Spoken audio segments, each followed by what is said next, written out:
Hey, welcome back to the show. My name is David Scales for Surf Splendor.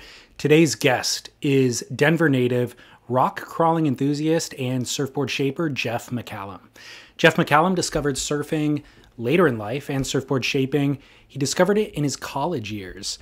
And after delivering what Chris Christensen called his worst interview that he has ever been a part of, Jeff recovered quickly and went to work under some of San Diego's best known, most revered surfboard shapers, Christensen being one of them. And he became really well respected for his meticulous focus on quality and his hard work ethic. If I had to guess, just from my perspective, I think that the biggest innovations that he has made to the community are in the form of business, how he's run his businesses. He's almost anti-marketing, rarely posts on Instagram. He even stopped doing custom orders for a period of time. And he would simply just do a batch of boards. And if you wanted them, you could buy them. And if you didn't, there was always somebody else waiting to buy them. So he was really just doing things on his terms, but producing incredible quality. And the demand for his boards has always far outweighed the supply. So lots of interesting insights. He was almost going to get out of the business when I spoke to him about 8 months ago. He was planning on quitting boards entirely just because of the economic constraints and a lot of the bureaucracy that has taken place in California. But he has reinvested in his business. He's redesigned the business model, and that is why we were getting together to discuss this today. As you know, we have industry partners. I love to point your attention to them. Surfrider Foundation, surfrider.org. If you're not already a member, please consider becoming a member. And also, July 5th is the dirtiest beach day of the year. It is the day after 4th of July. Everybody goes to the beach and celebrates and then leaves their trash behind, and it creates huge problems, not only for you and I as surfers, but for human beings. We are very dependent upon the ocean health. That is the dirtiest day of the year in the US. So you can get involved. You can volunteer to do a cleanup. There was 30 different beach cleanups last year, and they collected over 10,000 pounds of trash in those 30 cleanups on July 5th. So if you'd like to get involved, go to surfrider.org, go to a local cleanup, volunteer, and then, of course, become a member. And then, of course, realwatersports.com. They're hosting a used gear sale right now. You can get up to 70% off used gear. It's an incredible deal. There's incredible finds. Go get that. We will also save you 15% on a Veyer watch. Go to veyerwatches.com/surfsplendor to get in on that. And then, of course, all of our clothing and gear is provided by Rourke. Rourke will supply you with artifacts of adventure. Men's gear, women's gear, climbing gear, running gear. They've got it all. We will save you 15% with promo code SPLENDOR15 on Rourke.com. You can also enjoy free shipping, free exchanges, and returns. Go to Rourke.com, SPLENDOR15. We'll save you 15%. All right, without further ado, my name is David Scales. Here's episode number 518 with surfboard shaper Jeff McCallum. Enjoy. Surf Splendor. Yeah, it's funny. Be weird if it was exactly 7 years to the day. Yeah, but it's unbelievable. It's been 7 years. Isn't it? Yeah. A lot's changed. A lot has changed, yeah. In that shop, too, I think, was the factory open when you were down there? What do you mean? My the glass surfboard shop? factory in the back. I know we did it in the front. Like No, in my little office. we recorded in a room in the back that was not being used for anything. Oh, okay. So the factory wasn't even there yet. I guess maybe it was shut down by the city. I guess I never saw the factory. The only things I saw was you had a shaping room upstairs, right? Yeah. And then Alex was laminating downstairs in the front room. Then the factory was there. Okay. If Alex was there, the factory was there. Yes. But at that point, I don't know if we'd been shut down and reopened or we hadn't been shut down yet. I don't know either. Probably hadn't been shut down yet. Why'd you get shut down? I built the place without a permit. Gotcha. Yeah. So I mean, we moved down there, and I was going to build this factory, and I walked down the city, and I want to get a permit, and they wanted, I forget, it was like $12,000 or $13,000 for the permit alone, and the whole build out that time was like maybe 30 grand I'd put into it. So I said screw it, and I built it. And then the fire marshal, fire inspector, came walking around the corner one day, eating lunch with Alex, and he walked inside and said, "What is this?" So it's a small city too, right? So you got the building inspector and the fire inspector share a desk. So the fire inspector goes in and says, "Hey, I saw that guy built this factory or this thing, 2-story thing in this building. We just go check it out." Had we been in the city of San Diego, fire inspector, building inspector aren't even in the same building, I imagine. So that we never would have been caught. But being in a small city, we got caught. And so they shut us down. We were shut down for an entire year.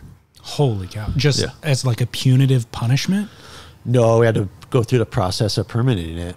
It took that long. Yeah, because I built a second story, it really complicated everything. You know, had I built like a ground level factory, it would have been, you know, still would have been a pain in the ass, but you get structure, second story, mezzanine, you get, you know, structural issues, shear walls. It's this whole process. It could collapse and someone could die. Their thought, you know, even though we fully built it with, you know, contractors who do this for a living. It's not like I built it myself, and we were the only surfboard factory, legal surfboard factory in National City. So they fire marshal, who's kind of notoriously strict down there. So, well, what is all this stuff? Is this thing going to burn down?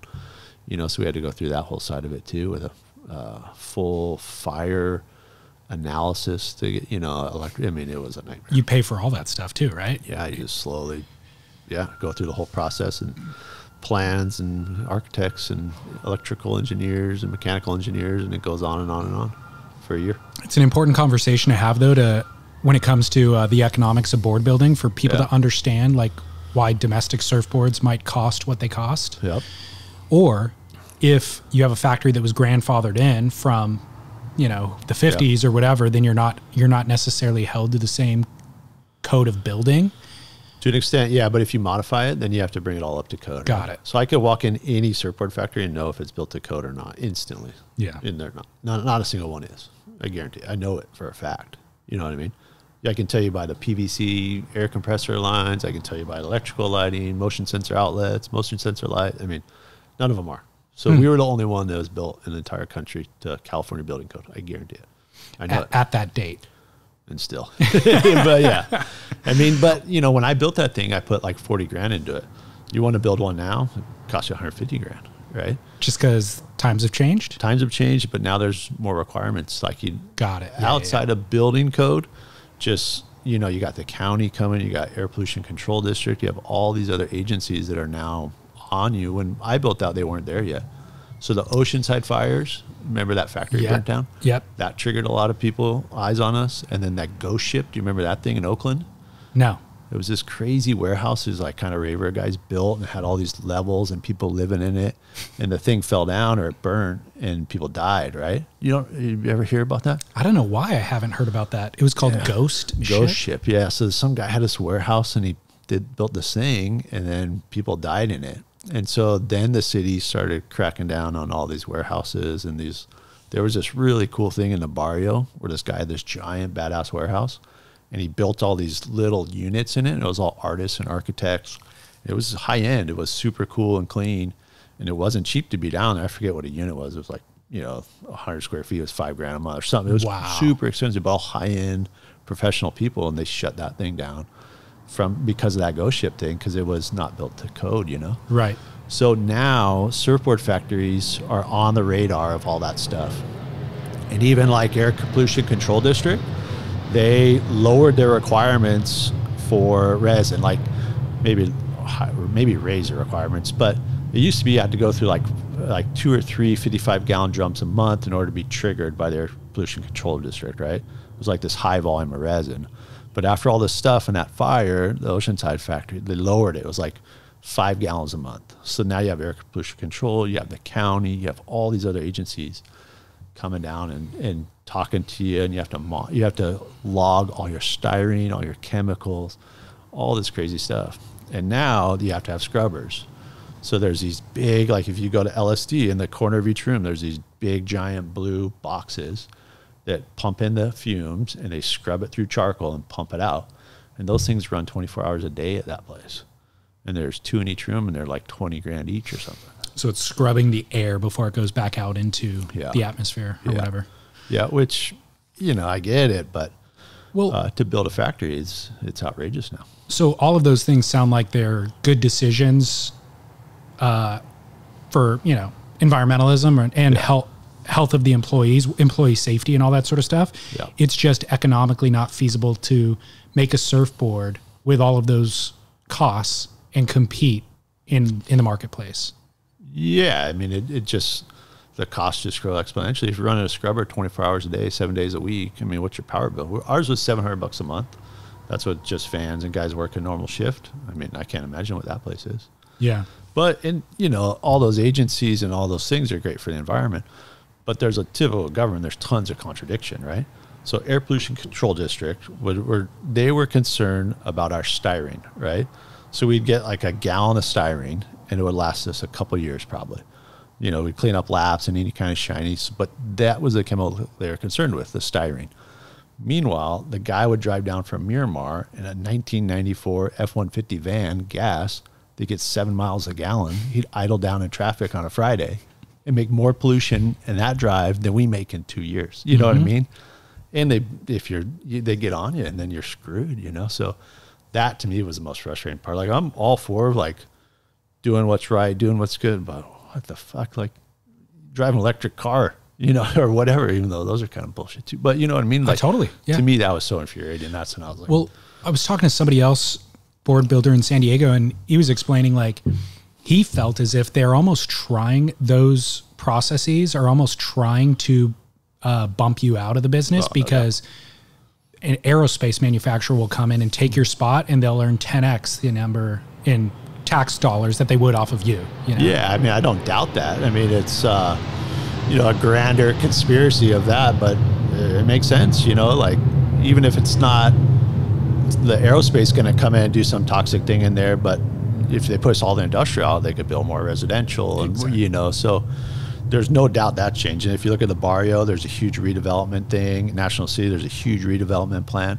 And some of that I fully understand, because whenever they, like this place, they built this when they built the freeway, right? And so they needed a warehouse there in the freeway. The I-5's right here. They build these little units, and there's residential around it. So, and like National City, you have an industrial building where some guy's painting cars, and on each side is a house, right? And they need to clean that up because, it's over history, those things have evolved. So I totally understand that. But they're slowly pushing all that industrial out for housing. And so there's these little pockets of industrial, and they're getting smaller and smaller. Yeah. And I don't think that it's necessarily a big conspiracy or anything like that. It's simply that they need to make a certain amount of money. They want to make as much money as they can. And so they're going to create barriers for you that cost a certain amount of money. And if you can't afford to pay that, then that's on you. Get out of here. Somebody else will, So I understand it, and it's not necessarily a conspiracy, but it is problematic. It's something that's important to illuminate for the listener who is a local surfer, who wants to support local and we need them to understand why things cost the amount that they cost, Yeah. Like when I opened that factory, and I had a surfboard business and factory for, I don't know, I started in 2000, that was 2015, right? So whatever the math is. 15. Yeah. So 15 years. So I had a factory or a business for 15 years. I opened that factory and I separated them. So the glassing side became Matte Glass. McCallum Surfboards was the shaping side.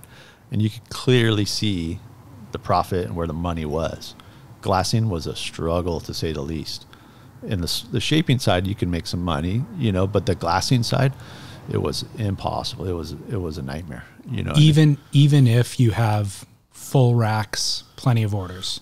Yeah, I mean, if it's fully cranking, you could do okay.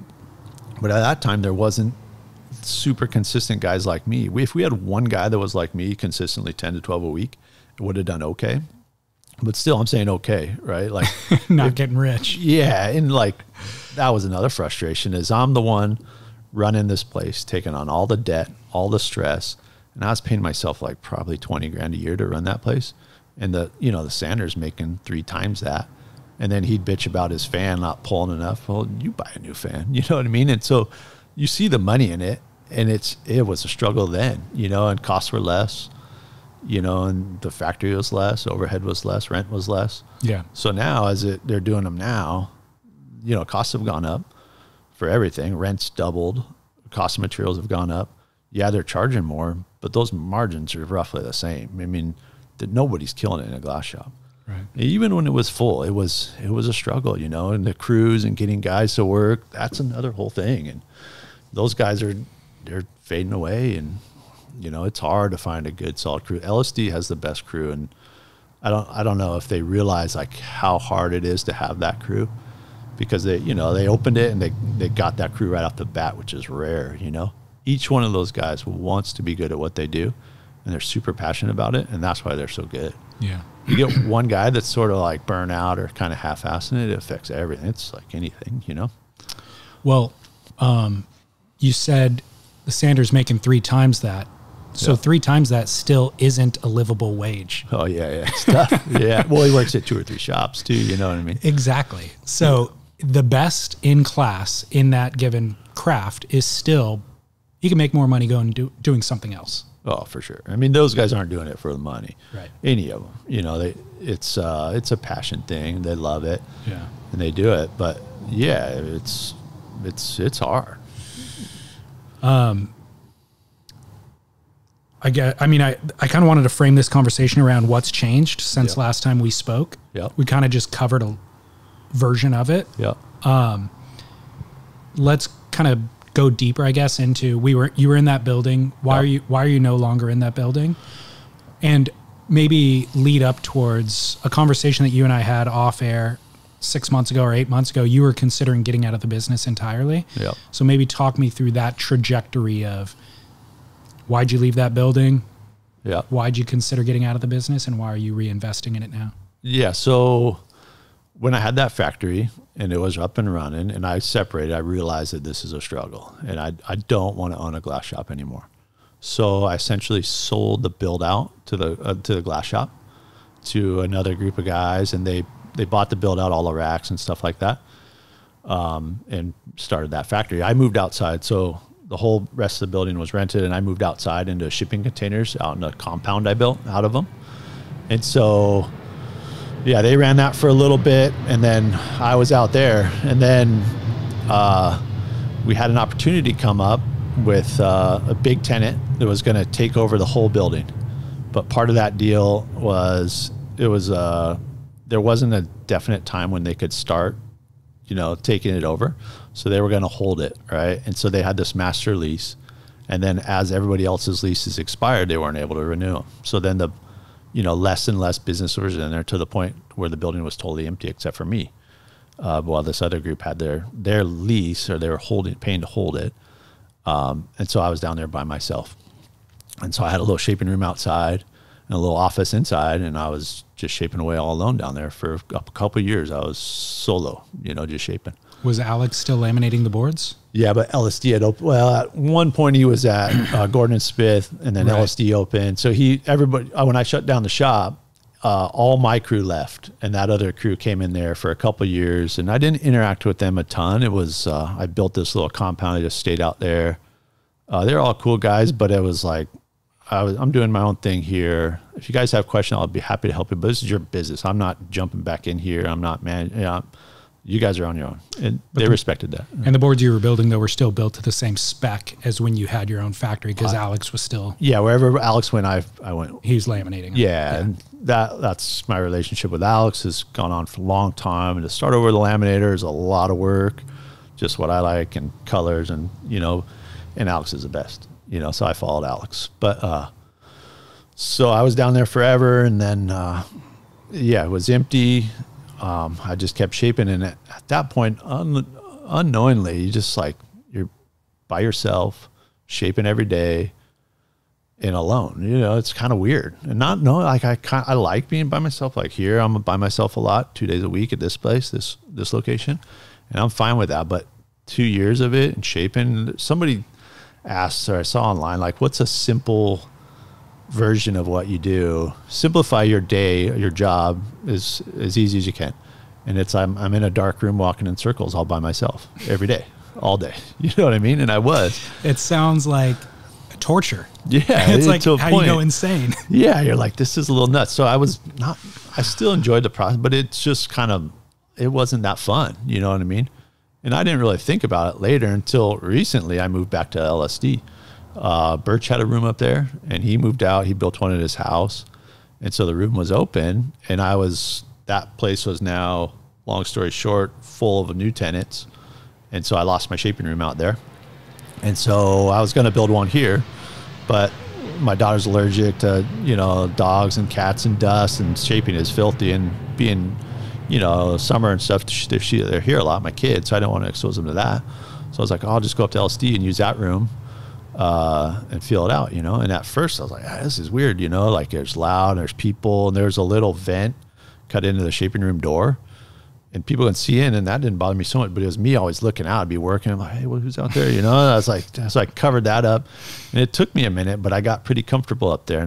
And there's the camaraderie of the glass shop and the guys, and it's super nice to shape a board and put it right in the glass rack. You know, transporting blanks, shaped blanks is the worst thing ever, because you spend hours dialing these things in, and then as soon as you put them in a car, they get dirty or dented. It's just a nightmare, you know. So getting up there and being around and getting back into it, it was becoming more fun again and enjoying it. And then, you know, Alex is the best, but his color palette is different than mine. And forever, I did 90% of the colors, right? When I had the shop and we were doing it together. Then when we were separate, I would just, you know, up to Alex or Alex abstract and let him do it. And it changes the aesthetic a little bit, and, you know, a fair amount. And so being up there now I can be more hands-on, and I forgot how much I enjoyed that side of it, of picking colors and changing things on the fly, coming up with new stuff. I mean, we did a lot of dumb stuff on surfboards that came out cool, a lot of cool stuff that came out dumb, you know what I mean? So it was fun, and that stuff's fun, and that's a huge part of it. So I'm starting to enjoy that side of it, and everybody up there is super cool and super good. So that's a big part of it too, is like the quality of boards they glass is better than anybody. The stuff they do is insane. So I've been enjoying that. So then I started thinking about, well, maybe if I up here, I'm having more fun again. I have the stress of down there's done. So I was sort of half in the business, half out of the business with everything that was going on at the other building in the shop. So that's all wrapped up. I was kind of in a good place and just a happy place of like, okay, well, this is more fun again. Like, it's not all I have to do every day to survive, you know, like can be more fun. Right. And so I kind of got thinking about it, but then you start thinking about, okay, what side of this do I like? What side don't I like? And how can I figure it out, doing the stuff I like? Like in 2015, we had this big change too. It's because we had this 18-month wait on customs, and it was chaos, and that whole side of like nonstop emails and, hey, is my board done? And I get it. Like 18 months was a long time to wait for a board, and things change and life changes. So that was super stressful. So in 2015, we cut out all customs. We'd only basically close the books and then do batches of them. When I was ready and comfortable in Japan, we had a little moment, or seasonal was fun. Like it was spring, we'd make spring boards, summer, you know, winter boards. So that changed 2015. But now we're at 2025, which is another time coincidence, but it's like we could pivot, and I could do the stuff I want to do and then have help and find help with all the other bullshit I don't want to do. And I've found that help. And so it took a while. I talked to some people and sort of sat down with other people who did this sort of thing. And then finally came back. I talked to Clark at Atacama originally, like, hey, why don't you just take over McCallum Surfboards? I'll shape and come up with some models, but you run it, you deal it, just pay me a royalty. But kind of talk about that, but he's got a lot going on. He didn't want to do that. And I would have had to let go a lot of control. So that was a big, like, I don't know if that's really how I want to do it. So with that kind of, Clark kind of, you know, we went on and do our own things, and I talked to other people, try to figure out. And I came back to Clark and said, Clark, why don't you just take over the social media side, build a website, do with all that stuff, dealing with customers from their moment of interest to they commit, because that's endless amount of time, you know, and he's good at that stuff. He enjoys the conversations. To me, I like sitting down and talk to somebody if they're committed, ready to make a board. That's fun. And we're both on the same page. Like, we're going to do this together. We're make you something. But to get from interest to committing, it can be 50 emails to nothing. And to me, I'm like, I don't have the bandwidth or the time to deal with that, right? I just don't want to. So he's going to deal with all that. And then I can deal with just shaping and customers from commitment to board getting done and design and color and all that. To me, that made sense. I'm like, I enjoy that, and I enjoy shaping. Like, I'll still shape, even if I don't sell boards, I'll shape my own stuff and ride them, because I like that process. It's fun. But Instagram, social media, website, I have emails, I have zero interest in all that. So he'll help with kind of what I call the bullshit side of it that I don't want to deal with, and I'll go from there. And if it doesn't work, that's okay too, right? Everything is an experiment. And we, like when we stopped doing customs, we went through a lot of hiccups of trying to figure out how to get people customs who want them. You know, like if we do 10 here, if we do a raffle for the open spots, it wasn't pretty, but we're trying to change things and make it easier for other people. Also at the same time, other shapers. And I think other shapers have followed that. Like to close the books on shaping surfboards was pretty rare. And now other guys can do it or do it. Let's go into that a little bit more. I want to make sure listeners fully understand what you're talking about. Yep. So the traditional way to make surfboards is you have board models, let's say, that, everybody knows how that works. Yep. Kelly Slater has a bunch of different models. You could just go get one off the rack in the dimensions that best fit you. The secondary way is to make customs. Yep. Customer comes in, you work with them directly, build something specifically for them and the waves they surf. Yep. What you're talking about is that stuff takes a lot of time. Yep. So in 2015, no more customs. You would just make a certain batch of boards. Customers could either buy them or not. Yeah. That was the idea. Yeah. And so like right around then leading up to that is like I would sit down with the calendar, right, and say, okay, we do 12 boards a week. Japan wants 2 weeks of production a month. Then let's say like Icons of Surf wants another week, or 8 of those 12 or whatever. We'd sit down and fill the calendar. The calendar would fill up like 9 months. You know what I mean? You could fill it up like that. And so there wasn't a lot of time for customs. So when it was an 18-month wait of customs, it wasn't like we had 1,000 pending customs, but we just didn't have the time to keep all the shops happy. And I probably should have focused just on the customs because it's better markup, but it's also more back end work. Exactly. Yeah. And so in 2015, I decided like Japan is like my meat and potatoes. I want to like nurture that and keep that going because whatever I make, they'll buy. I don't even have to think about it. I just go in there, shape, design it, colors, whatever. I just build it, send it, done. Easy. And it's fun. You're right. Because I just get to make something new every day. I cannot do repetitive shaping. If I shape like 3 of the same boards in the same day, I just like, it's not fun for me. I don't know how people can like knock out like 10 short boards in a day. Like that to me is just like, it's mind numbing, So, so at 2015, we'd keep doing Japan. We eliminated all the shops too that we sold to. And then we would just do Japan and batches of custom. So we would post on social media and say, okay, we're taking 10 customs today. Sometimes real specific, like these 3 models, because it's sort of winters here, and I don't want to make a springboard in winter and then it not work, right? Like a whatever. So we just did that, and that worked really well. And we did it for years like that. And we still were doing it up till right now. It's just we do batches, and it's manageable because part of it too is like you have all these like shops and customs. There's still quite a few emails and logistics to manage those. And I wanted to give people a great experience of, you want it to be smooth. Order a board, you get your board, but I don't have the time to go through all that. Yeah. And people want to change things and want to talk to me, and people show up, and it was a lot, So doing it in batches was way more manageable. I could reply to emails, and I really made an efficient system. Even today, it's still pretty efficient. I have just this, you email me, we start a new chain, you get a breakdown of all the info we need, we fill out a card. If you want to talk on the phone, we do it, but everything goes through this one email chain because I can reference in too. Because a lot of times you'll get DMs, you'll get texts, you'll get phone calls, and people change things at certain points. You can't go back and figure out what was first, what changed, you know what I mean? So it was complicated. Especially when you had 300 or whatever all going on. So in batches of 10, it was super efficient. The boards came out great. It just worked. You know what I mean? Has your business been affected by the general downturn in the surfboard industry? Yeah, Japan has changed, because the yen and all that is so much weaker. And that's sort of where we're at this time right now is like, yeah, it's slow, but it's also given us time to do other things, right? And for Clark, his business is a little slow because all retail is a little slower. So he's got a little time. And so had we tried to do this and change things the way we're going during COVID, it would have been a nightmare. If we like opened up the books, then it would have been tough, I think, Yeah. So we would have had a lot more interest in that. But now it's a little slow. Japan, so it's given us a little bit more time to kind of develop it and get it ironing out. So when things do pick up again, it'll be a well-oiled machine, and hopefully just chug along. And so part of that with this new pivot is we're going to do tiers. We're going to do different levels of the boards that I make, right? And be transparent about it. We've done that in the past where we did computer shapes upside down, hand shapes right side up. but now we're going to do tiers, right? So we're going to do hand shapes by me, computer shapes by me, computer shapes by someone else, and boards built in Mexico.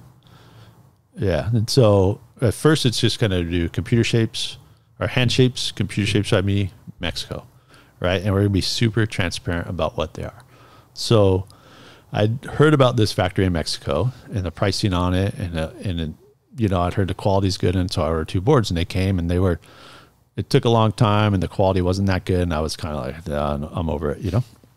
But then Phil from Glide in Jersey was here, and we started a conversation with him. He said, I have a factory in Mexico. This guy George Boyd, George Boyce. I'm not sure. I should know his name, but he's built a factory in Mexico. He had a factory in Oceanside, and it's, you know, he was building a certain brand's boards all up there, and then there's some issues, and so they built a factory down there. And so I got in contact with them, and I ordered 2 boards. And, you know, the boards they build down there, you'd be shocked at what's built down there. Yeah. In what way? Of what? The brands that the consumer is unaware of are actually built down there. Yeah, there's a ton of brands that are built down there. Gotcha. Because the pricing is so different, and the quality is good, right? And so, yeah, it's pretty amazing. But so what we're going to do is we found pesos from the 60s. They've got these gypsies on them. They're super cool. And we're going to be totally transparent and have logos that are, you know what you're getting. Right. And so for those listeners who don't know, your general boards have American US dollars on them, or currency, I should say. Yeah. We've done, people send us currency. We do, you know, typically currency, not always dollars. And we've done, you know, Balinese dollars and stuff like that. But the signifier for the Mexico made boards is Mexican currency. Will be these 60s pesos. You can buy them on eBay, you know, but amazing. Yeah. So it's totally transparent. They're beautiful. They're super cool. The gypsies are rad. And, you know, to me, the whole thing is, you got to be transparent. You know, well, I don't even care if you're not transparent, but I am. You know what I mean? I want you to know what you're going to get, right? And so if you're going to get a hand shape and you want a hand shape, some people don't care. You know, some people don't care if it's computer shaped or hand shaped. Some people do. But I want people to know what they're going to get. And the Mexico factory is cool. You know, it's different. But at this right now, with how tight cash is for everybody, we'll put a board on the rack for under $1,000. Right, a hand shape is like $1,600, so it's a big distinction. 60% difference. Yeah, and you know, there's guys building them down there and pretending they're built up here in Oceanside, but I know they're built down there. I mean, I had a conversation with the guy, and you know, he's building all these boards down there, and I bumped into the new manager of one of the brands, you know, the day after, and I said, "Oh, what's up? I heard you're managing this." "Oh, yeah, those are all made in Mexico." "Oh, no, those are an Oceanside shaped by so-and-so." I'm like, blatantly lied. Right to my face. And I had a conversation the day before, you know what I mean? So, but I don't care. You want to do that, that's fine. Like, that's you, but I'm not that way. I'm going to keep it clear, and you know what you're going to get, right? Just to clarify for the listener, when you say the boards are built in Mexico, they are machine cut in Mexico. They are finished shaped by a different shaper in Mexico.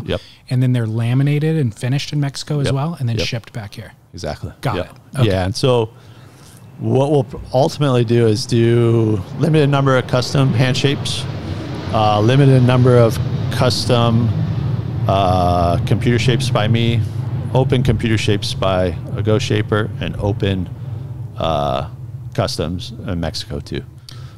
For all the boards other than the Mexico ones, the computer ones by you and by somebody else, are those laminated at LSD as well? Correct. Yeah. Got it. Everything we do will be domestically will be LSD. Got it. Just Mexico ones will be down there. Okay. And we're not trying to sell 1 million Mexico boards, but it's just an option. And it's going to be 2 models. The proven ones that I've shaped, you know, 1,000 of them or whatever. What are those 2 models? It'll be a PDX, which is like we had an original model called a Quag, which is like a quad egg, you know. That was one of our first real designs. It's like that right there. And then the twin egg that we have, it's called a T egg, which I've shaped tons of. And both are, this computer scanners now are insane. Like, I know. They'll come down, it'll pick up the thickness of the bill logo, and they'll have to remove that. Like, that's how accurate it is. You can rub your hand on it, not feel it, but it'll pick up the thickness of the logo. So the thing is highly accurate. And the shapes are good. They're good shapers. You know what I mean? They serve. Their factories right San Miguel. It's right there. So they're all good surfers. So to me, that's the value of that, is it's real guys working, making a living, surfing, building boards versus overseas.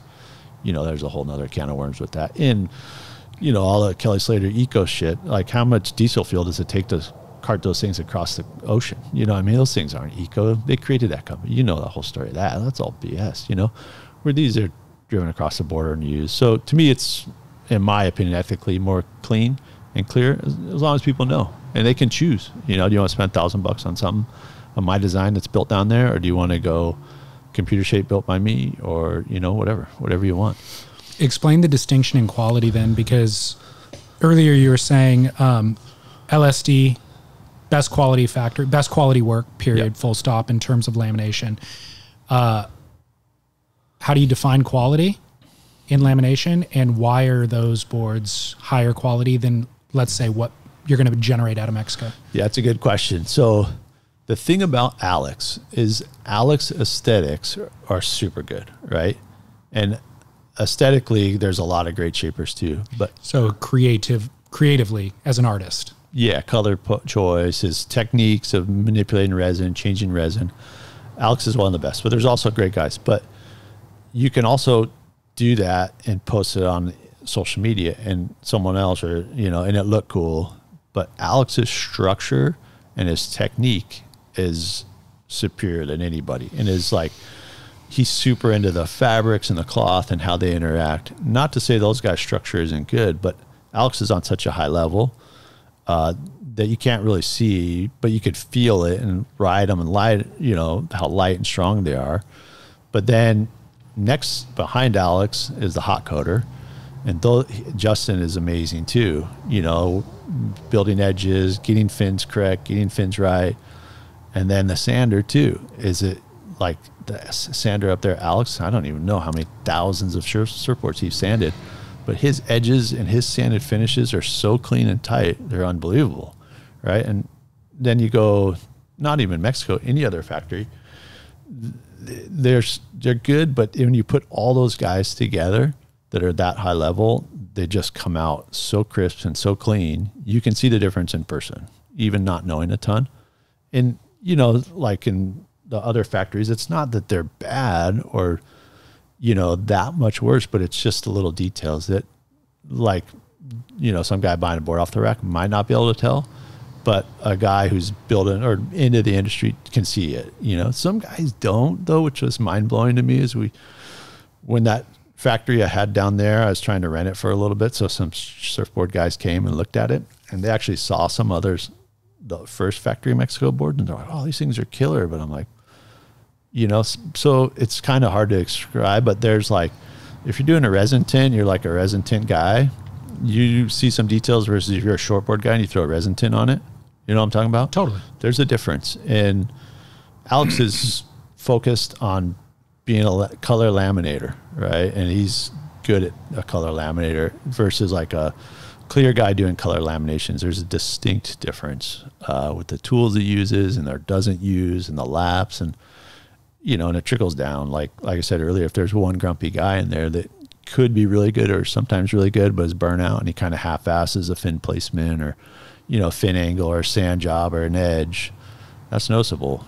So sounds like part of what you're saying is the guys at LSD have decades of experience and who knows how many thousands and thousands of boards that they've perfected their craft with. Yeah. And then there's two distinctions. Well, there's probably three. So there's aesthetic, like you said, kind of creative expression. And so as a consumer, you can decide what you like or what you don't like. And, Super Wolf is respected for his art that he generates visually. But the secondary thing that you're talking about is structure. And his technique and the way that he uses the resin and the cloth together nets a longer lasting surfboard that also happens to be lighter weight. Yep. So lightweight lamination that is structurally very, very sound and durable nets a surfboard that you can probably pass down to your kid. And then the other guys who are doing the hot coating and the sanding, Justin and Alex Banier, are doing an equally good job and ultimately it comes down to sanded edges or finishes that are maybe a 1/16 of an inch difference matters when you're riding the surfboard. So you have durability is an important factor in the lamination, but then how the board performs in the water matters. And if it's a 1/16 of an inch or an 1/8 of an inch or whatever, that all translates to how the board is going to actually work. And those differences matter. Yeah, as far as how they work for you and I don't know. Okay. You know, like 1/16 of an inch for you and I, on some level, some guys, a 1/16 of an inch will matter, right? But, you know, the performance-wise, maybe not. But design, structure, performance, 1/16. But if you're setting a fin a degree off or a quarter or a 1/16 off, that's different. Edges, but fins are critical. And sanding is more structural than, you know, there's some performance issues that are performance, you know, attributes you could do in sanding. You could screw it up, but sanding is to get it true back to the original shape. Like good sanders will get it as close without burning through as they can, you know, versus some sanders just kind of do their thing and not really reading the shape inside. So yeah, performance there, but I mean, maybe I'm getting too caught up on the 16th, you know what I mean? But ultimately it does make a difference, but to normal people, I don't know if we could feel that, you know, but to have something built in the US that's damn near perfect is pretty rare and is the best as you're going to get. And so I see value in that versus like, is it going to work that much better? I don't know. I mean, is it that much more durable? I mean, arguably, I don't know, you know, but, the value of it being here, made here, you know, by those guys is cool too. It's art for Alex, right? So you're getting like you go guy, Skip Frye, you're getting Skip Frye, you know, so there's value on that side of it. So I guess it depends on the individual, right? What do you see as important? Do you see built by us in-house value, or like, you know, get the same design, similar aesthetics for, you know, 60% less? I don't know. That's why we're doing different tiers too, right? Some guys don't care. Some guys just want a cheap one. Some guys want built by us all the way through. And some guys want, well, I don't care if it's hand-shaped or computer-shaped. You know what I mean? So I think it's different per the individual, for the, you know, consumer, the customer in the end. It's nice to be able to get to the point where you're able to offer it. Yeah. And there's a demand for both things for you. I don't know if there's a demand. There might be no demand, right? But you're going to find out. Yeah, and I'm going to be transparent about it, right? And let whoever wants to buy it know what they're getting. The worst would be if you thought we built it, but it was built down there. Yeah. So that's where I'm like doing the distinction. Like, so your question is, what makes ours that much better? Well, I don't know, but it's built by us, right? So that's it, really. And it's where you find your value, right? And I write all computer shapes. Really? Yeah, because they're, you know, but my computer shapes, my plugs aren't the most refined. Some are really good, but some are a little bit more generic. And like I said, I can't do production, so I'll cut them and foil them and change them. But I always lately ride computer shapes and tweak them because it's a refined blank, and then you can focus more on the details versus, you know, if you're thinning out a blank, it's pretty like mind numbing. You know, you can watch TV and, you know, foil out thickness, you know what I mean, after, you know, 7,000 times. So you get a computer shape, they're kind of, some of them are real pluggy, you know, intentionally. I understand everything you said. Like I was, prior to you and I having this conversation, just driving down here and understanding the trajectory of your career since we last talked. I was also kind of curious if you felt almost burdened by the success, or if there was a certain anxiety in maintaining the level of work that you were known for producing. Yeah. Like you're known for producing high work, or high quality work. You're known for, you could do 10 or 12 a week, and you've actually got 12 months of that mapped out, or whatever the number was. Do you feel like you want to do that forever? Does there feel like a certain amount of obligation of just servicing what you've already been known to generate? And do you ever want to break from it? I mean, mix it up completely and just... Yeah, I think, well, that's part of it too, is like the tiers, right? Is that ideally I would like to do less hand shapes as a grind to make this thing successful. Right. Right. Because it is a grind. And it's not so much like a stress of like feel like pushing the envelope or keep the quality that's fun to pursue, right? The details of the shaping, the foils and the rails, that's fun to pursue. Okay. That's what kind of keeps you going. Gotcha. Versus like, but doing the daily grind of hand shaping every day for 25 years, it takes its toll. That's what I would think. Yeah, and especially being bigger. I'm like 6'2", and I don't have the best back, and you get pretty beat up from it. And physically, at some point recently, I've been pretty beat up from shaping a lot. And so over the last, year or so, with the building being pretty solid, I'll be able to do less hand shaping. And it's been nice. I come to this space 2 days a week. I'm at this shaping like LSC 3 days a week.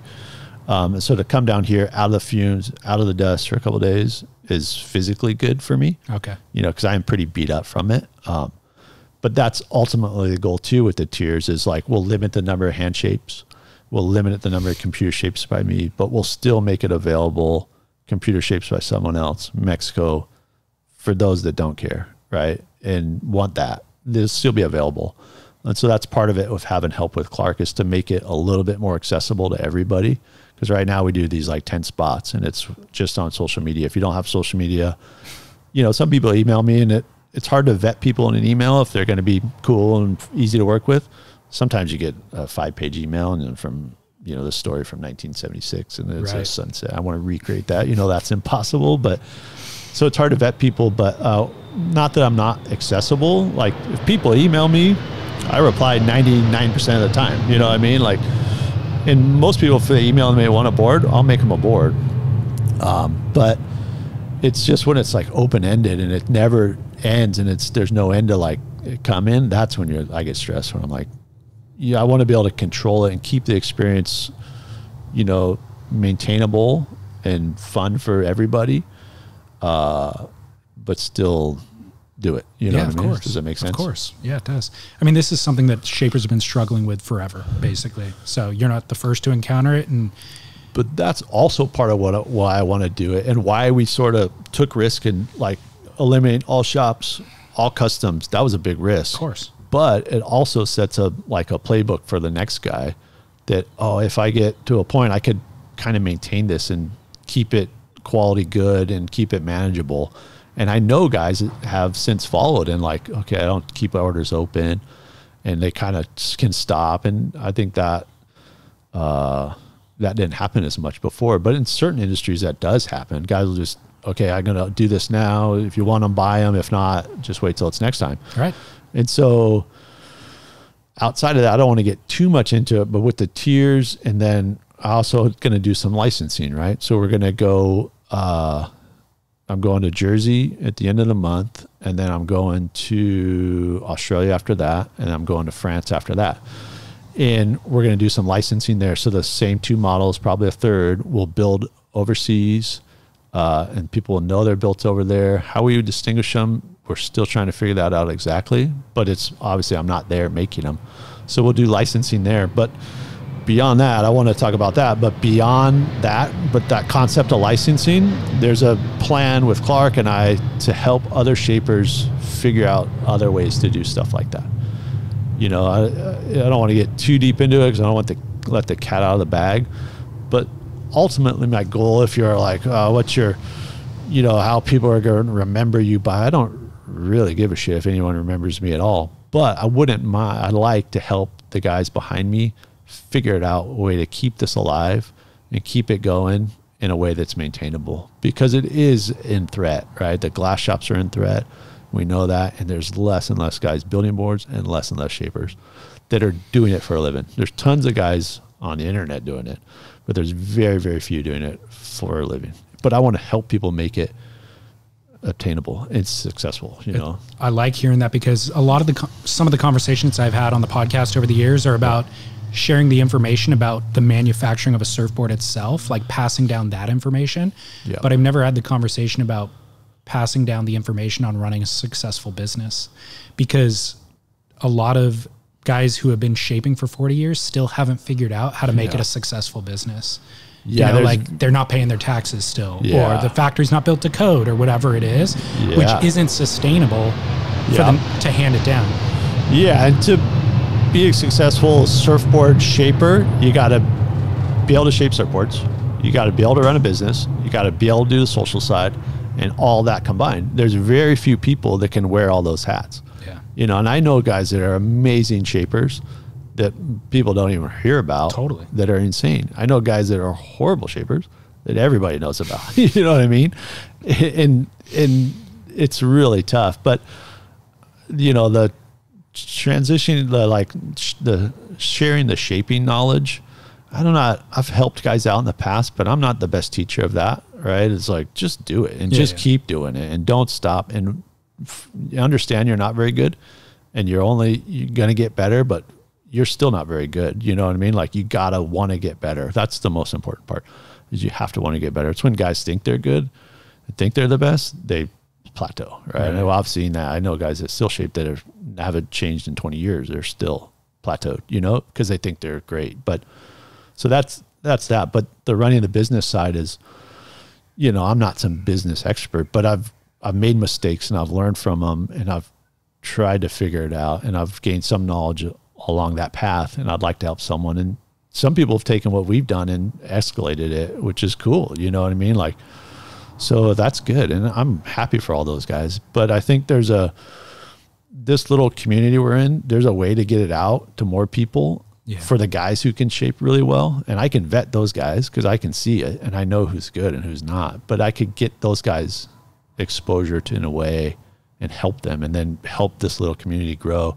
Because to me, some places we'd go and they'd bring in someone else, you know, and I'd like, fuck, you know, like, that makes me look bad if I'm going overseas and I'm building these boards and then this guy follows me, who I know is a hack, and then someone buys that, then I'm associated with that. Or even in a shop, like, you know, so that was sensitive. But there's always going to be those flash in the pan guys that haven't put in the time but are great at marketing or whatever, and they'll come and go. Some last longer than others, some go quick.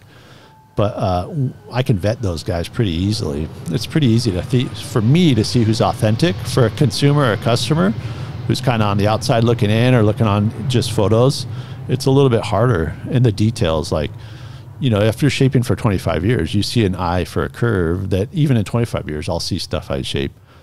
Even in 6 months, I'll look at something I shape, well, you know, like, it's always evolving. Even Skip talks about that. Like, he's been shaping so long, he'll look at a board he shaped a few months ago or a year ago and be like, whoa, what was that? Like, you're in a different, things evolve. That's what's cool about hand shaping too, is things change without you knowing it, you know? What's your relationship with Skip? Do you talk to him often? No, not anymore. I mean, I used to be right down there, and I used to go by there a lot, but I use Skip as an example because he's like, you know, a lifelong legend in what we do. Of course, yeah. No, I don't see him as, I don't really see anybody anymore. You know what I mean? I'm in my bubble. And have you ever gotten boards from him? Yeah, I got I don't know, 3 or 4. My daughter got a 12-footer. No that was the last time I talked to him, was when she got one.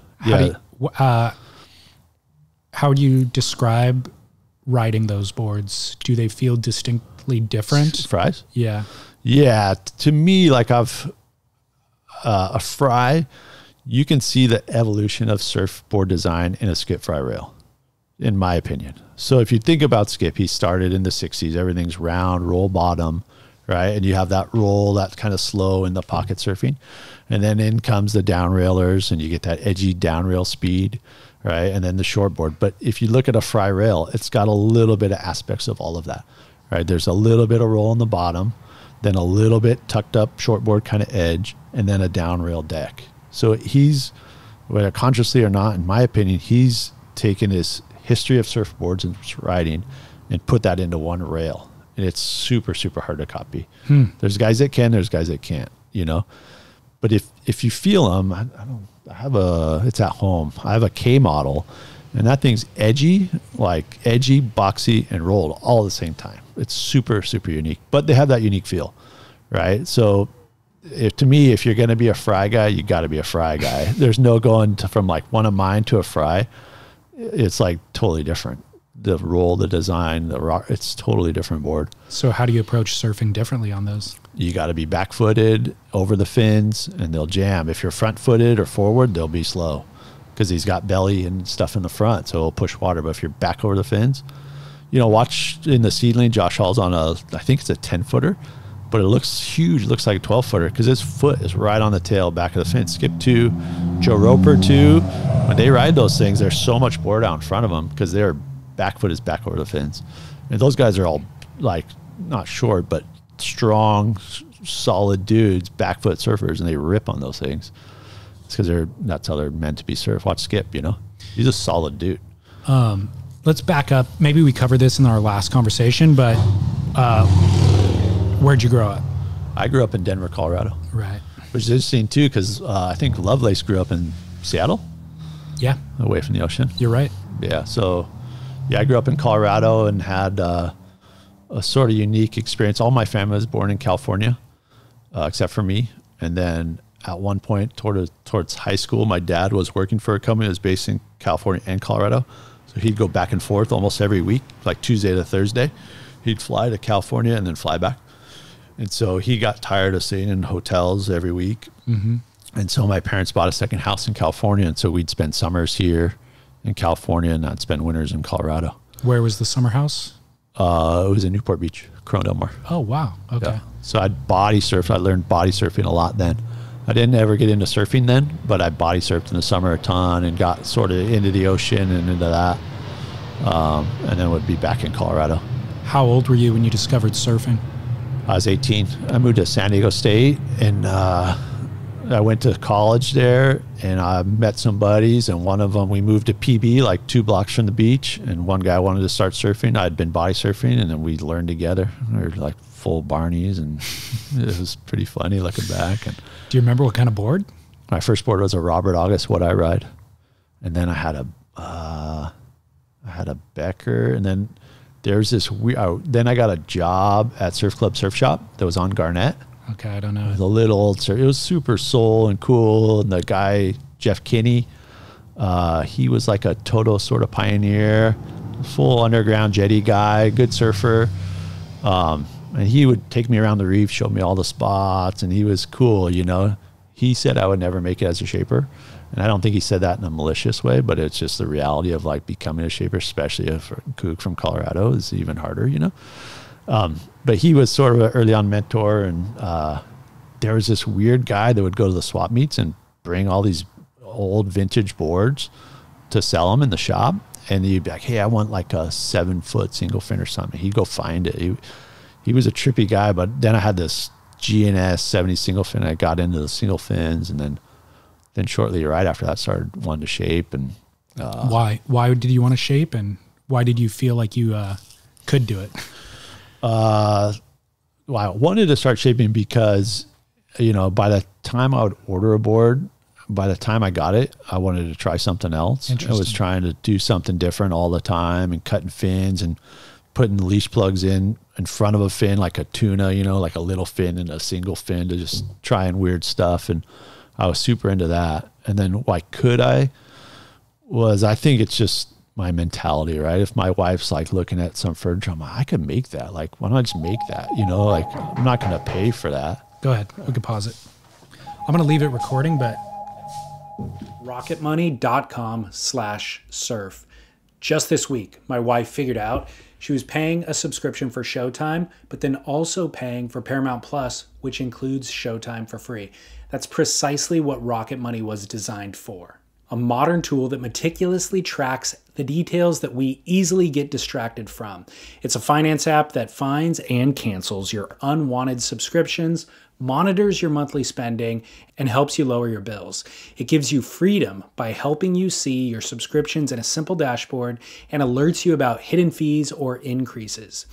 Rocket Money has over 5 million users and has helped save its members an average of $720 a year, with over $500 million in canceled subscriptions. Stop wasting money on things that you don't use. Cancel your unwanted subscriptions by going to rocketmoney.com/surf. Calm the clutter in your head, simplify the tedium of your financial life, and find freedom through rocketmoney.com/surf. So yeah, did you have a background in making things, kind of is?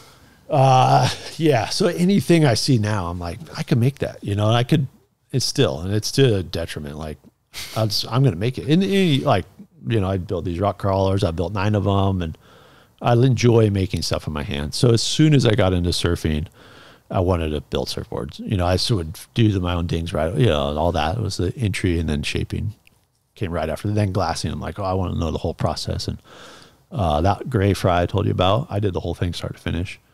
I probably did 100 boards all the way through like that from start to finish. I could glass on an okay, fairly passable level, you know. Maybe not the structure, but the aesthetics were there. And who was helping you? My first job was at Christensen's factory. So I started, he says the worst interview he's ever been a part of. Like my interview was the worst one he ever seen, but what was he interviewing you for? For the job, you know, what job, to be the sweeper kid. Yeah. So Josh Hall was there, and Josh Hall started a wine import. That's right. From Spain business. And so that time I was surfing Crystal Pier, and I was still a total kook, you know, but I knew Josh was at the, hey, I want to come and learn. And he's like, well, I'm quitting. You should go talk to Chris. And so I called Chris, and he's like, yeah, come. And that was the infamous interview, the worst interview he's ever. What was so bad about it? I don't know. I think he's just talking shit, but I don't know. I mean, I probably thought it was a good interview, but I have no idea. But so I started there, and I would sweep and clean and run errands. And then I'd say like, hey, Chris, let me watch you shape. I'll work for this week for free, you know what I mean? Or a couple of days. And so we do that. And then he'd roughed out a couple boards, and I finished them. But I was still shaping my own, or like hacking away at them and glassing them and making tons of mistakes. I wasted a lot of resin in that place, you know, trying things and screwing around. I was, you know, 18 and screwing around at night. Not like bad, but, you know, just trying to make a whiskey brown, and you get a maroon, you know, just dump the whole thing in the dumpster. You know what I mean? Like not zero, you know, knowledge of what it costs to do anything, right? And I got paid back tenfold from all the kids I hired too. I guarantee that, you know what I mean? But so I was there for a few years, and then it got to the point where I was building my boards all the way through, and they were coming out pretty good. So he would shape a batch of boards and say, okay, build these all the way through. And I worked at night, so he would do like, you know, 3 or 4 fish, and I would glass them, fin them, do the whole thing. But then I realized, like, wait a minute, if I build my own boards, I can make more money and have my own shop and do it on my own. You know what I mean? And had that conversation. He wasn't happy about it. So I think he let me build my own boards without working for him at his shop. And I paid him rent per board, like $50 or something. And then I built this little factory off Hancock in the sports arena. It was basically a lean-to, and I got totally screwed on the lease and the rent. You know, it was $1 a foot in 2000, which was, you know, it's probably 50 cents a foot, or maybe less, because it wasn't really a building. It was a building, and somebody built this shed, and the floors were they were black top, but uneven. You know what I mean? It was a mess, and the realtor kind of hustled me, and he got a free board out of it, not knowing that, you know, the guy who owns the place pays his commission. So he got a commission, then he got a free board out of it, you know. But anyway, so I built that, and I sold that to Josh Hall. And then I moved up to Waterlines, which was a big factory across from Diamond. And a guy named Ernie Higgins owned that, and he had the GNS label. And that's, I took a lot of big steps forward there, because you're around professional, lifelong guys, not just me and you know, at Chris's, I learned a ton, but then on your own, you kind of regress, because you're like just doing your thing and going down that path. But then when I went up there, you're around, you know, guys at that point have been doing it 20, 30 years, you know. So that's key to me. Like, there's the backyard guys. I appreciate those guys, but they'll take longer for them to get good, or as good as if they're in a factory around people doing it. It's like anything, right? Like building these things, like I've learned a ton on the internet. But if I was in like a, you know, shop, fabrication shop, I'd be 10 times better than I am now. You know what I mean? You just learn the tricks in that. So yeah, I learned a lot up there. And then that place was huge. It was giant. And it was GNS at that time it wasn't going the way it should have been going, so it was shutting down. He was getting older. And so I saw it right on the wall, and I opened another factory. I built a factory, but I was able to take a few of those key guys up there down to the factory to start my own shop. The one in National City that we started this conversation with? No, this one was on Marina Boulevard. Okay. So I was there for 5 years, and then Josh Hall bought that one. Which is where he's at now? Yeah, same place. that one, to me, the landlord was a nightmare. I mean, he was this Russian guy. He was gnarly, and I couldn't get along. I knew it was gonna go bad. We had a big fight over the roof and leaking like crazy. It was open holes in the roof, and he was gonna, he never did, and all my stuff was rotting. But so I knew it was gonna go bad. So I started looking. But I built all these factories, and every time I built them, spent all this money, and they're nice, and the guy wanted to raise the rent because it's all nice now, and so I've got to go somewhere else. It's more permanent, and that's when we went to National City. You bought the building in National City? I did, yep. So how'd you do that? I had help, obviously, but I had a condo and sold that, done all right. And then I had some help and went and pulled it off. And I mean, I couldn't do it now. There's no way. This was 2015, 2014. Okay. So it was a lot more obtainable then, you know what I mean? Prices and stuff. And I couldn't do it now. There's no way. And when I bought that and built the factory, I had literally like $150 my name, but no kids, no wife. I don't even know where I was living at that point, but it was different. Yeah, it was so different. You could take a huge risk at that point, basically. And if it tanked, I'd eat top ramen. Yeah, I could squeak by. And I mean, it was early was a struggle. Like when I had that shop on Morena, I had a 2-bedroom apartment in PB with 5 people in it, and was still bouncing rent checks. You know what I mean? Like it was $200 a month or something, and probably partying a little bit too much with Josh. He likes to party, and we had a lot of fun. But so it's hard early on, but at some point, the Morena factory is when it really started to go, and we were getting really busy, and it became a business. And then you get, all that goes with that, insurance, and then that's when we probably did our best, to be honest, because it was an illegal shop. Everybody was 1099. It was all kind of underground, lots of cash. Like it was cranking along too. We were doing 12 a week, and Kookbox was cranking. We were doing 12 of those outside of my 12. And then things change, and you go down National City with the building more at risk. So then you get official, you go to try and get the permit, you go through all that. Then you have, insurance, and everyone's on payroll. And then you get, all that changes, and to be official and do it, it's a lot harder and a lot more back end work that's taking time away from shaping and building, and then you're doing all that, managing that stuff like officially. It's a different animal, and to me, that's a frustration of building surfboards. Is like, some guy off the street can go get the supplies at some of the supply houses for relatively the same price we have, build a thing in his garage, and not deal with all that. Like there's so many illegal factories that are cash and 1099, and they're doing well, and it's taken away from the guys that are legit, which, it's a struggle. That makes it really hard too. And part of it is like, you could buy a $200 planer and a handsaw at Home Depot and shape a board, right? It doesn't take that much. You want to build a car, you could half-ass it, but the level of it's a huge gap, versus professionally fabricated versus, garage built. But garage built board, then you take it to a nice glass shop and then make it all pretty. There's a trouble to get over that, as a professional doing it. That's a huge challenge.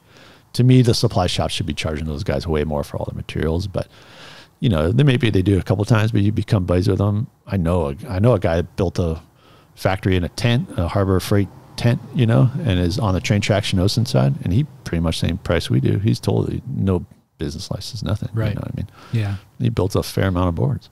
Yep. I know I've heard shapers complain, not on air, but they're not even concerned about the overseas manufacturers. Their biggest thorn in their side is the backyard shaper, who's undercutting on price, basically, is what it comes down to, but competing because they don't have any of the overhead. Yeah, so, and I'm torn on it because a lot of progression and stuff comes from that stuff, and that side of it's cool. But as a business side, it's tough. And I don't care about saying it on air. It's fact, it's the backyard guy. They're going to always exist, but they make it harder for the legit guy. But to me, the next step is the illegal, not backyard, but factories that aren't up, don't have the scrubbers and aren't doing it underground. Those ones are tough too, Totally. And that's why I like to have these conversations on air. Yep. It's not to vilify any of it, because so many of the people who, everybody comes through that path. Yeah. So almost everybody starts off a backyard shaper, Yeah, you know, so you don't want to vilify it, but I at least want to have the conversation so that the consumer understands what's what in the marketplace, and they can make an informed decision. They can support the backyard guy if they want. Yeah. That's why we have the tiers too, right? Exactly. You got your choice in whatever you feel. And, you know, I had this like kind of long ongoing beef with a local legend around here, Wind and Sea guy. It was a long time ago and a bunch of drama, and then it disappeared. And then he mentioned my name on Instagram maybe 3 or 4 years ago. And I kind of called him out on it, right? I hammered him, like basically told him fuck off, right? And so then his wife got involved, and then she wanted me to, and he called me after like maybe 15 or 20 years of not talking, or, you know, he'd give me the finger anytime I saw him kind of thing. But so he's kind of explaining to me, and then he's, oh yeah, you know, I actually shaped my first board and it was way harder than I thought. You know, it was really, really tough. And I said, yeah, well, imagine trying to raise a family and doing that for 25 years every day, and then have a guy like you, who's a local legend, talking shit on the internet. How does that make you feel? You know what I mean? Because it's not easy. Like it's low margins. It's a hard grind. It's toxic, and there's not a ton of money, or not a, you know, and you're on a ton of like back end drama. So it's not easy, but you got to do it because you enjoy doing it. Yeah. And you got to be passionate about like the sanders, the laminators. Those guys are the ones that are grinding away. And the overseas stuff didn't really affect me, right? Because it's clearly overseas, and it's guys either want overseas and don't care, or they want, you know, they're making a different style of board overseas anyways. It's not your category. It's not me, but it affected the sanders, the laminators, those guys that were doing like, yeah, some artsy boutique stuff here for fun and enjoying that process. But, you know, you're getting like $15 a clear, but all that stuff's gone. But you're doing, you know, 10 clears a day of just knocking out all these clears and production and grinding, and all that disappeared. Yeah. And so they're left with just the artsy boutique stuff, which isn't enough to pay the bills. Right. So that's what really affected, you know, overseas really affected those guys in the factories as a whole. Because those guys, you do a ton of volume, and it does better. But when it's just like here and there, and then you try and raise your price, and oh, it's hard, you know. How do you define the style of boards that you're building? People ask me that, and I just say they're like, we build alternative shortboards, really. But we, like, some of the outlines look more vintage, but we try and put more performance designs in the bottoms and rails and rockers a bit, you know. Rockers are still not like performance rockers, you know. But yeah, we just say alternative shortboards to simplify it, you know. How are the boards that you're building now different than when we spoke 7 years ago?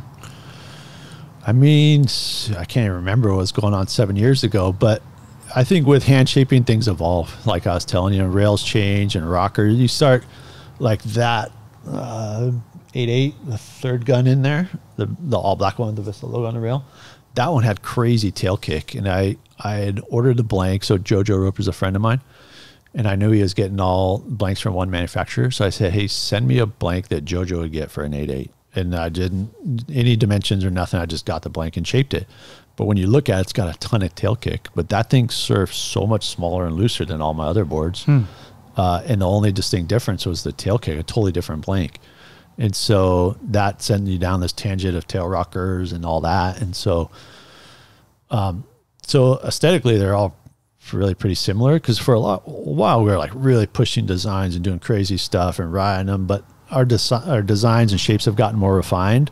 It's just the details have changed. So if you look at them, they look similar, but I think things have just gotten more refined and tighter, you know, and cleaner, you know.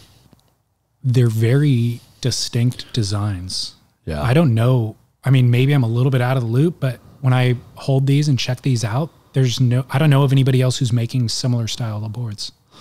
Yeah, I mean, I don't pay attention either, but I just doing what I'm doing. But the tails are real high performance, like you said. Super thin, yeah. The outlines look traditional, almost like 70s style outlines. Yeah.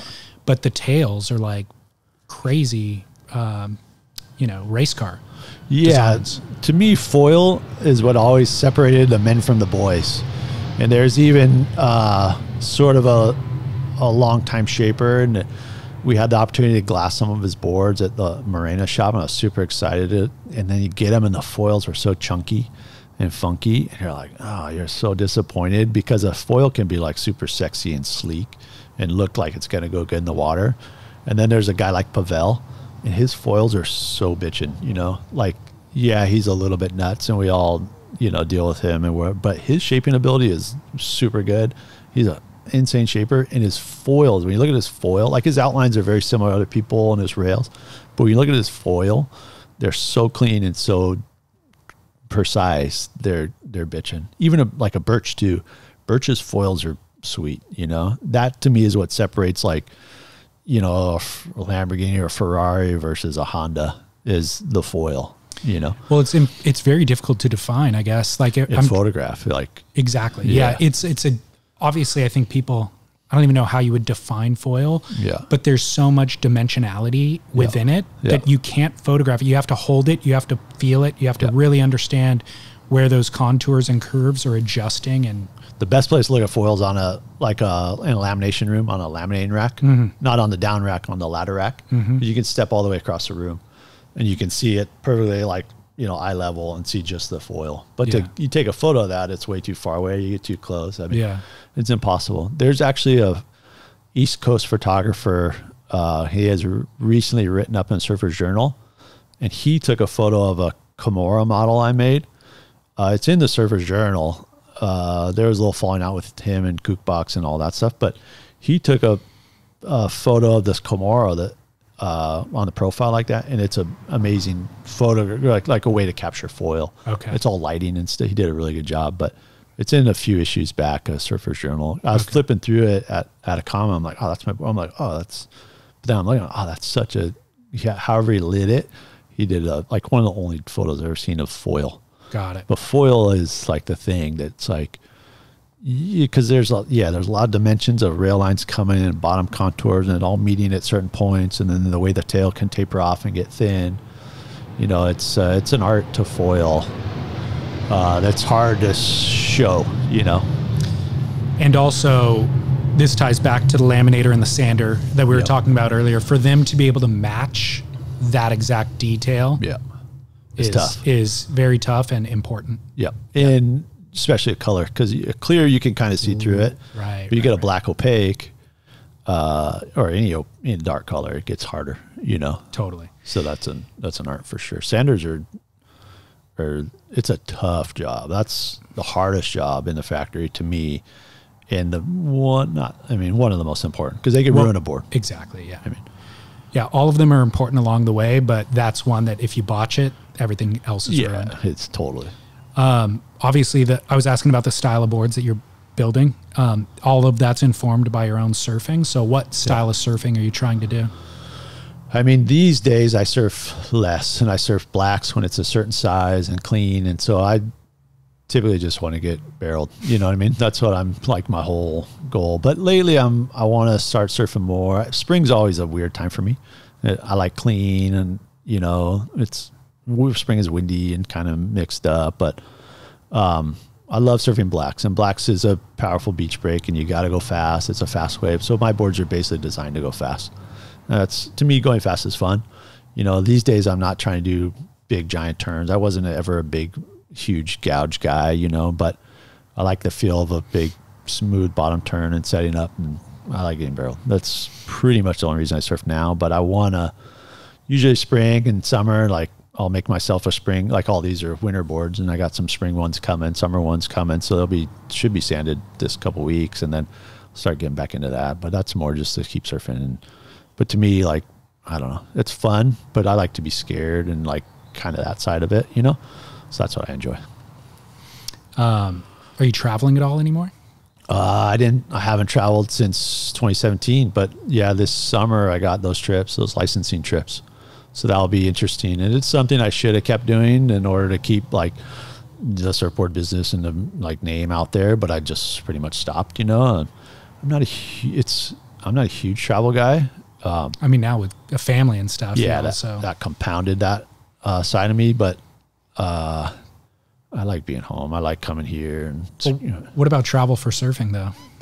I mean, like surf trips. Like you said, that board you've surfed at Chopu. Are you doing any surf trips at all anymore? I used to go to Fiji every year, to Tavarua. I went for 9 years, I think. And then I went to Tahiti with JoJo. I went once there. But I would take surf trips to Porto and stuff like that. But I haven't in a while. It's all just to get barreled, though. Yeah, pretty much. And I would now travel is more of the rock crawling kind of thing. That thing fascinates me, by the way. I know nothing about it, but the few videos you've posted on Instagram, I'm just like, what in the world? It's very similar to big wave surfing, because you build these things and you get to this place and you get to these obstacles and you're terrified and you're like, what am I doing? But you got to do it, and you do it, and you feel so good after. And I should show you the pictures of the last trip. It's even crazier. That video that I have on Instagram is nothing compared to what we're doing now. Really? Yeah, it's wild. And it's so technical. It's super fun. It's what I like about it, by the way. I said I know nothing about it. Yeah. But what I like about it is that the name defines it. Yeah. You say rock crawling, and I'm like, oh, yeah, that's a car that crawls on rocks. Yeah, Whereas if you say gymkhana, I'm just like, what is gymkhana? Is that like an Olympic sport? Yeah. Can you define or explain exactly kind of more of what it is, or what? I mean, is the objective strictly to climb a boulder? Yeah, there's trails. And so there's some open areas where you just go wherever you want, but there's defined trails, and they start, like a 1, and they go all the way up to 16. So 16 is a trail that no one has done without being without assistance. So you have a winch on the front and rear of this one that you could hook up to a rock and pull you through like a climb that you can't get over. So if no one's done it unassisted, it's a 16. Once someone does it unassisted, it becomes a 15, right? And then once I think 3 or 4 cars do it unassisted at a 15, it becomes a 14. Once a car without rear steer, because you can steer the back, does it becomes a 13, and then it can lower it. So the trails we're doing right now are like 14s. And there's huge commitments. Guys do crazy stuff that is terrifying, and people, you can die. I mean, the first time I went to Johnson Valley, 2 people died from not having a seatbelt and probably drinking, but people die. I mean, so the thing rolls and they roll out of it. They fly out, but when you first start, it's like real redneck, and you're just like, drinking beer, let's go up there, you know what I mean, kind of thing. But as you get into it and it gets way more technical, you have obviously more invested, so it's a different group. Yeah. But it becomes ultra technical, and you're doing it so like you couldn't be drunk doing this stuff. That looks like the opposite of redneck to me. Yeah, that looks like NASA. Almost. Yeah, it's gone past that, and there's like 11 different levers in there for controls to control all these different tools you have to navigate this stuff. And there's huge risk. Like some climbs are 30 or 40 feet or bigger, and you're up and you're doing crazy stuff up high, or there's huge cracks that you can fall into that are 20 feet deep or deeper. And a lot of times you're just on your sidewall. Like it's a crack and you're on one sidewall trying to negotiate like these minuscule little turns. But the ultimate goal is to go through the trail.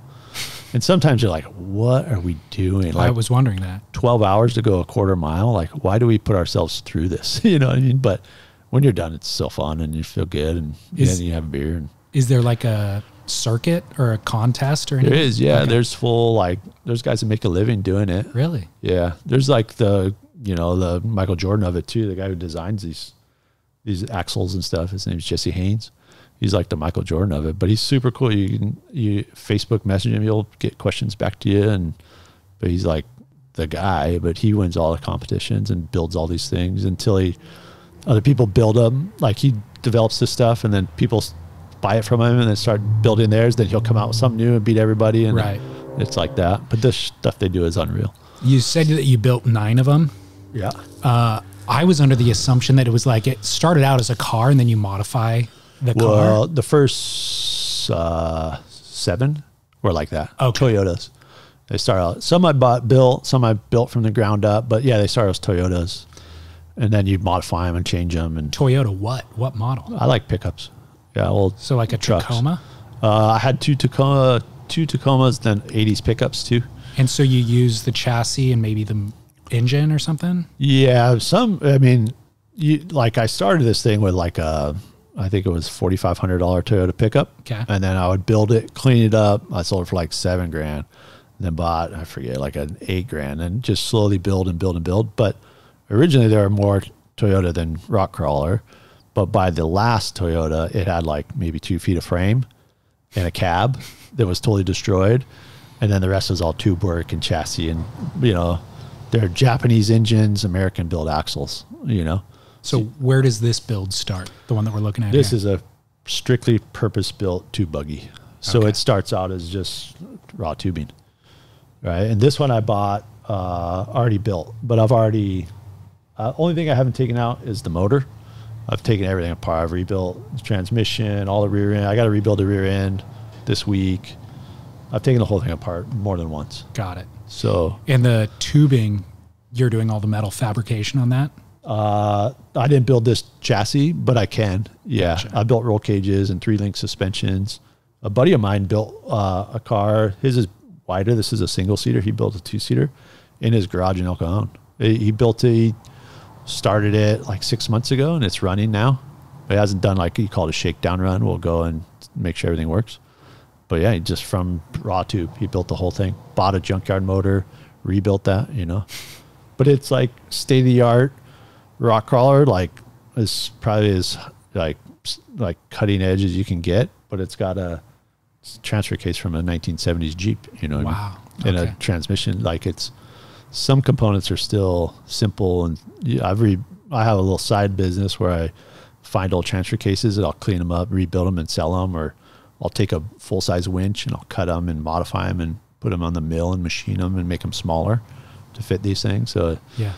there's a lot of redneck engineering. Some of those guys are geniuses. They do the most insane things. And if you break, you got to get out. So there's crazy fixes to get out, and it's an adventure for sure. And every time you go with people, you become good buddies with them because you're like in the middle of this thing together. There's problems. There's always stuff breaking, you know, and you work through it. Where are the best trails? All Southwest America, basically? The Johnson Valley is right behind Big Bear. That's some of the best in the world. There's a big race there called King of the Hammers. I've never actually been, but that is like a hybrid of rock crawling. They do all the rock crawling trails, but then there's open desert there. And so their cars are a little bit rock crawler, a little bit trophy truck. So they haul ass through the desert and then get in the rocks. I'd smoke them in the rocks, but they'd smoke me in the desert. But that's there. And then there's a place in Utah called Sand Hollow. I've been there. You've been in Sand Hollow? They have a state park now. Yeah. So that's all open OHV. So you can drive anywhere you want in that place. And that place is, from the photo I could show you, is there's unbelievable stuff there. Really? Yeah, there's one kind called Liberal Tears, and it's this big crack. And then on the backside of it, crack is like a 30-foot vertical face. It's going around Instagram. And it's undercut. So it's, you know, it's like overhung if you're climbing this way. And a guy drives his buggy through it and down. It's unreal. I mean, so it's super fun. It's a good distraction for me too, because you can still build stuff and come down here and work and, you know, still make stuff, but it's not surfboards, and it's fun. And the thing about mechanics is it either works or it doesn't, right? You build a transfer case, it either works or it doesn't. Surfboards, there's a lot of like arbitrary, like, you know, it can work, it might not work for you, but it goes together one way. Really. Yeah. I mean, I was asking earlier about just like burnout, or do you ever feel an exhaustion from just doing the same, refining and trying to perfect the surfboard thing day in and day out? Yeah. And I think that it's important to have some other thing that's entirely different, because it does allow you to mitigate the burnout. You know? Yeah, no doubt. Even like, you know, now, so a friend of mine's he's rear steering his car, and he needs these components. So he asked me to design the shock brackets and some of the steering brackets. So I can go on it's called Fusion 360. It's a CAD program. And you can design all this stuff on a computer. And last night I was up till 1 a.m. doing it, and woke up at 5. I did it 2 nights this week, design it, but it's so fun. Just because you're passionate about it. It was so fun. Yeah. And like figuring this program out. And I'm sure there's some old guys like, oh, you can't build them on the computer. You got to build them by hand. But it's super fun. And it's just a distraction from life. And I bet it actually informs the surfboard business too. Like, you just kind of figuring out and solving things there. You look back at the surfboard business, and you have a solution. for something that you probably would have struggled with for a long time. And surfboards are simple. You know, they really are. And compared to some of this or some of the fabrication stuff, like 3-dimensional pieces mean, but it kind of relates. But then you go back to surfboards, and it's simpler, and I know it. Like I've done this 25 years, so it's smoother. But yeah, the distraction. It's good to have a distraction like that, especially for me, because I'm always want to make something, but it's not the same thing over and over. Yeah. Do you ever ride other shaper surfboards at this point? I don't. I was thinking about that recently, like whose boards would I ride if I wasn't shaping? But I think, the first guy would probably be Michael Miller. I enjoy his stuff. I was trying to get him make not so Frye-ish because he's super in that tangent, but his boards are amazing. Pavel, even though the quirkiness of them, I still think his shapes are super cool and unique, and they're all so different. I always appreciate that. He's got so many different weird models that don't even have names. He's just in there shaping cool stuff. I always appreciate that. But have you ever had one? I had one a long time ago when he's at the green room. I brought one off the rack. It was super cool. It had that Nat Young, like Naked Girl logo with the palm leaf, you know what I'm talking about? Yep. I think I shouldn't have sold it, but was it a green room logo? Was that the brand name that it had on it? No, it just had that Nat Young logo on the deck, and then the bottom had a green room. Okay. I buried it into the reef at hospitals and broke the nose. Oh, no. I'm super weird about dings. If I ding a board, I kind of sell them. Really? Yeah, I've always been that way. Why? I don't know. If it's like once that board's dinged right there. What are you going to do with that? The Chopu board. No, like a little. That's a. Oh, okay. It's okay. A little. Okay. I won't really fix it, but a little. But if it's a major ding or a pressure dent on the bottom, buckle or something. Yeah, or just any kind of opening, like, well, that one's buckled, but yeah, I'm pretty weird about that. But pressure dents on the bottom, for sure, I sell it. Yeah. But it's just in my mind. Surfboards are a lot of that too. A lot of mental stuff going on. You know, like you get a new board and it's like a clean, glassy, perfect day for it, and you ride it and it's so fun and you're stoked, but you get a new board and you go out and it's marginal or windy and you get that negative, or it's not exactly the color in your mind, you're negative about it. There's a lot of that. It's funny that you say that. I've had situations where even the logo is in a weird spot. Yeah.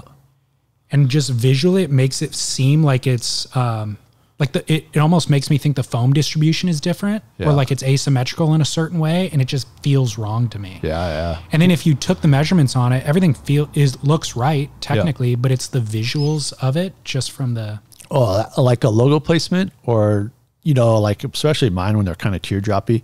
If it's too far up, it makes it look super strange, or too far down, or like a 70s resin spear.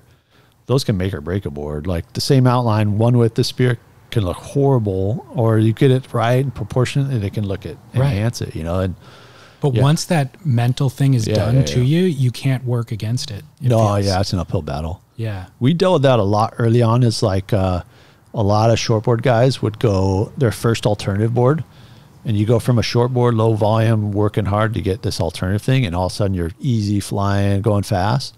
And then that change is a great experience. But then they go from their first alternative to their second. That gap is closer, so that experience isn't as extreme. And then the second one never is. This one doesn't work as good. But it's always because that gap. You're like, you're so pumped because it's so different, and then it's not that much different. So it's a different experience. And so we'd get that early on, like, this one's not as good. It's different. I want the one like that. You're like, it's pretty much the same. The only thing that was different was their expectation and their perspective at the time. Totally. That's an important thing for people to recognize as well. Yeah, and I remember talking to Rusty's wife, and she was like, Rusty was literally crushed when someone doesn't like a board from him, because he puts so much into him. It like each person, it like really offends him, and he's bummed, And to me, I kind of understood that. Like everybody's a little bit different, and what works for you might not work for them or whatever. And so it didn't really bother me as much like that. But you could see how someone could be like, they put a lot into these things and make them go. But, yeah. That's putting a lot of weight into somebody who doesn't have a lot of expertise. Yeah. Is there any surfer who you admire who you'd like to build boards for? Do you know Dylan Jones? Yeah. the kind of black sky. He's probably my favorite surfer. Have you seen that video of him? And it was 2 years ago where he got launched in the lip on a giant day of blacks. I don't think so. So Dylan's badass, right? I think he's rescued 2 or 3 people from blacks. And that day in particular is probably the biggest blacks, and it was huge. It was massive. I've seen one bigger day that nobody surfed, but Dylan got caught up and he got lip launched on this giant one, right? And it detonated him. And when he popped up, there was a guy who had been paddling out, and his board broke or he lost his leash, and the guy was losing it. He was freaking out. And so Dylan man hugged this guy and grabbed him, drug him on his board. Meanwhile, it's huge. It's as big as black skits. And he drugged the guy in and rescued, essentially saved the guy's life. Dylan said if he hadn't have been there, he thinks the guy would have drowned because he was like full panic, beyond panic mode, losing it. But Dylan is just badass like that. Like if he's in the water and it's, like he's so good and so like solid, like he's my favorite black, and he's the most humble, coolest guy ever. So I made him a couple boards. He rides mostly Pavels, but he's like, I'd like him to ride more. Amazing. Because he's badass and he's super cool too, Yeah. But great answer. If you can get, I guess we already kind of covered this one. I was going to say if you can get one board from anybody, what would you get? But you already said Pavel. And maybe, yeah. I've tried to get him. He owes me one. I bailed him out when he was at my glass shop. I bailed him out of a bunch of bullshit, and he still owes me one. But I haven't seen it yet. But I'm not holding my breath. Yeah, it takes a while sometimes with him. Yeah. Talking about your passion to surf big blacks, do you do anything to get in physical shape for that? For winter or anything like that? I should. And for years I wouldn't surf for months, like 6 months, and then go paddle out to like 8-foot blacks and be fine. But not this last year, the year before. It was the first time that really affected me. Like my back's pretty tweaked, and so I wouldn't surf all summer, and maybe 1 or 2 days here and there, but be in totally horrible shape and then just go paddle out like blacks, not as big as it gets, but solid blacks, and I'd be fine. But then my back, I couldn't even move for like a day after. And so it kind of screwed me up. And so I stretch and do yoga and it would kind of get better. But then this year, same thing. I surfed for a long time and then blacks got good. And early season, the sand was really good and I surfed a lot and I was, it was okay, but I need to do all that stuff and I should. And it's like, I'm getting older and, but in reality, blacks it's not that big of a deal. Like a big day on blacks is an average day in Hawaii, right? And so people think it's all big and scary, but it's when you get it down, like knock on wood, I haven't been cleaned up in 10 years or longer because there's a whole way to surf blacks and be safe. And there's a lot of old guys down there charging who are probably in worse shape than me. You know what I mean? Yeah, but paddle endurance, stuff like that matters. I mean, I know you can catch a wave and get to your feet and go, but paddle endurance on big days, all that kind of stuff is why people feel a need to do cardio and weightlifting in the off season. I totally should. But okay. Yeah, I'm fairly athletic and I got long arms, so I can paddle really well. Well, what are you doing to stay athletic though? Or are you? I shape. That's pretty physical, and I shape fast and hard. Okay. So I get the cardio there. Okay. But I definitely need. I went to the doctor. I had high blood pressure, and they said, "Well, you need to relax." I'm like, well, "What does that mean?" You know what I mean? You want to pay for me to sit on the beach all day? So I started working on that. And my daughter's in swim, so she would do swim. I'd go to the gym and ride a bike for a little bit and that kind of stuff. And started doing like cold plunging and sauna and like trying. Really? Yeah, that cold plunge helped me a lot. Just stress and stuff, but. Yeah, and then they put me on blood pressure medicine. It messed me up so bad. Like, I felt like I got hit by a truck. So really? I stopped that and I started just doing like, herbal. My wife's kind of more holistic and natural. So we take like beetroot pills and natural stuff. And it's actually dropped it a lot. Okay, good. And eating better. And what'd you have to cut out in terms of diet? Chick-fil-A. I was like, I love that kind of stuff. But less Chick-fil-A and just less stuff, like less beer, less coffee too. I drink like 5 cups of coffee a day, and I didn't drink a ton of beer, but 2 or 3 beers a night, every night. And so I'm down to 1 beer and 1 cup of coffee. Okay. that helped a lot too. I think coffee, a big one. Yeah. That's helped a ton. Good. But yeah, but I need to exercise more. And I was going to every year I'm like, I want to get in shape before blacks hits, and then I'll be like firing and ready to go. But this last season, the sand was so bad. Like early season, it was great, and I surfed a ton and got a lot of good tubes and good barrels. But then all of a sudden, big swell, changed the sand, and then after that, I'm like, dude, I'm done. I'm over it. I'm not gonna surf it when it's like that. It's too frustrating. The other physical thing that you have going for you is having young kids. Yeah, lifting kids and man. That all really develops a dad's everything's strength. just high off the ground, right? Yeah. So you're picking everything bending up. over. Yeah, exactly. So that'll help out a lot. But yeah. What I've noticed just as I get older is I'm not inspired to surf crappy waves, you know? So I'm like, now my focus is just, I'm only going to surf when it's good. Yeah. But then when it's good, if I'm not in peak shape, Yep. I'm not able to perform to the level that I want to. Yep. So that's where the conundrum is for me, where I hate exercise. I hate disciplined exercise. Yeah. But I'm in the same boat. I got to do it. And my boards have changed because of that same scenario you talked about, you know? I used to ride a lot of 5.8s and 5.10s, and now my smallest board's 7.0. Yep. You know, and I'm okay with it. They're fun and easier. But yeah, I'm the same. I got to do it. Maybe this year will be the year. Yeah, maybe. Maybe. Yeah, kids keep you young. Hey, if you do enough, I mean, that's the other thing is with the redesigned business and doing the tiers is if you can do the same number of boards or even more number of boards, but have your hands freed up a little bit to do some of this other stuff that's actually enjoyable and it informs the work, then that's the next phase of life. Yeah, for sure. And I'm in a really comfortable spot. When I had a factory that had, 5 guys depending on me, right? So I had to go in there and make sure I had my 12 a week. And even Alex has said it many times. I didn't shape the most boards, but I was the most consistent. So they could always count on those boards. And that was super important to me. Like, these guys are counting on me. I got to make sure I have it. So that was time-wise tough, right? And then that stops, but then kids take up a lot of time. But now my kids are a little bit older.